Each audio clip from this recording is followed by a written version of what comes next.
Ketemu lagi di renungan harian ini ya, puji Tuhan, hari baru, berkat baru, penyertaan Tuhan yang selalu ada dalam hidup kita. Amin ya, kiranya semakin hari kita semakin cinta Tuhan, semakin mengerti hati Tuhan, dan biarlah nama Tuhan saja dipermuliakan dalam hidup kita. Jangan bosen ya, dan terima kenyataan bahwa tujuan kita cuma satu, ke surga bertemu dengan Tuhan Yesus, tidak ada yang lainnya ya. Kiranya kita bisa saling bekerja sama, saling dukung, saling support, saling bantu untuk bisa sama-sama mencapai apa yang menjadi kehendak Tuhan saja, mencapai tujuan satu-satunya umat manusia. Amin ya. Dan kiranya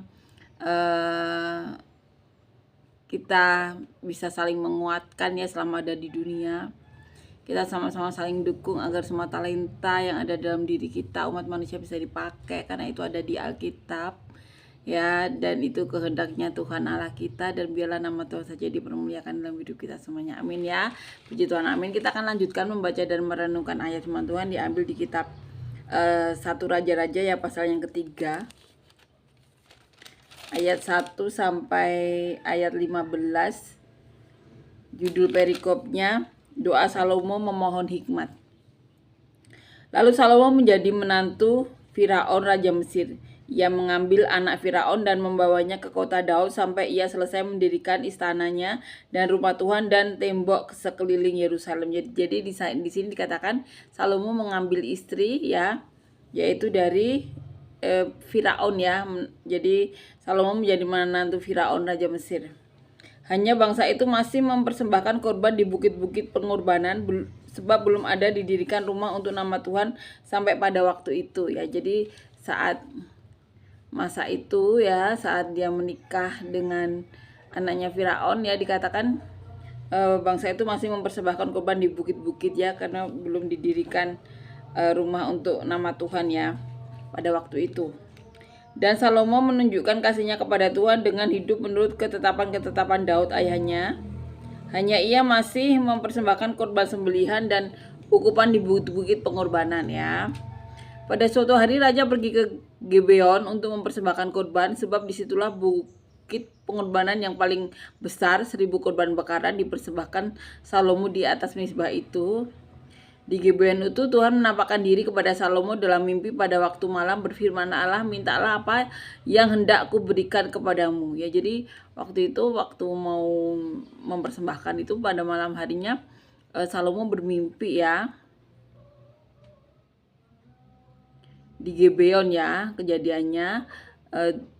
Allah berfirman, mintalah apa yang hendak ku berikan kepadamu.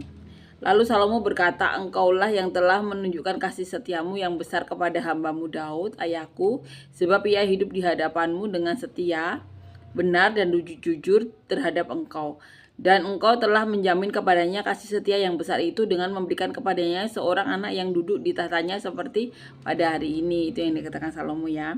Maka sekarang ya Tuhan Allahku, engkaulah yang mengangkat hambamu ini menjadi raja menggantikan Daud ayahku, sekalipun aku masih sangat muda dan belum berpengalaman. Demikianlah hambamu ini berada di tengah-tengah umatmu yang kau pilih, suatu umat yang besar, yang tidak terhitung dan tidak terkira banyaknya. Maka berikanlah kepada hambamu ini hati yang faham menimbang perkara untuk menghakimi umatmu dengan dapat membedakan antara yang baik dan yang jahat. Sebab siapakah yang sanggup menghakimi umatmu yang sangat besar ini? Jadi saat ini atau pada saat itu, saat ditanyai apa yang mau diminta itu, Salomo minta hikmat ya, untuk bisa menghakimi umatmu sendiri. Jadi umatnya Tuhan, umat orang Israel ya, untuk bisa menghakimi secara adil. Lalu adalah baik di mana Tuhan bahwa Salomo meminta hal yang demikian. Jadi berfirmanlah Allah kepadanya, oleh karena engkau telah meminta hal yang demikian dan tidak meminta umur panjang atau kekayaan atau nyawa musuhmu, melainkan pengertian untuk memutuskan hukum, maka sesungguhnya aku melakukan sesuai dengan permintaanmu itu. Sesungguhnya aku memberikan kepadamu hati yang penuh hikmat dan pengertian, sehingga sebelum engkau tidak ada seorang pun seperti engkau, dan sesudah engkau takkan bangkit seorang pun seperti engkau. Jadi di sini Tuhan sampai mengatakan sebelum dan sesudah itu tidak ada orang seperti Salomo yang berhikmat ya.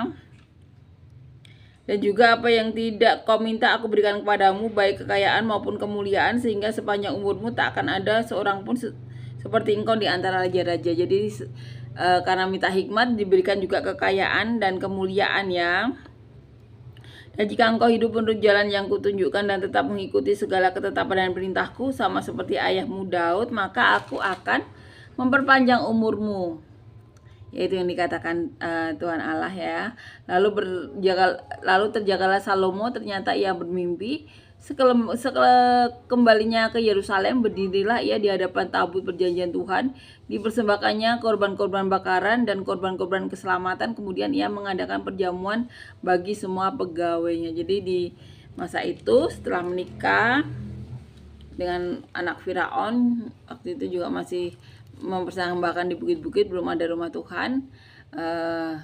Kejadian mimpi itu ya, dimana Tuhan meminta atau memberitahu Salomo untuk minta apa saja akan diberikan, dan Salomo meminta hikmat. Amin ya, puji Tuhan, amin. Kiranya kita semakin mengerti isi hati Tuhan, dan biarkan nama Tuhan saja dipermuliakan dalam hidup kita ya.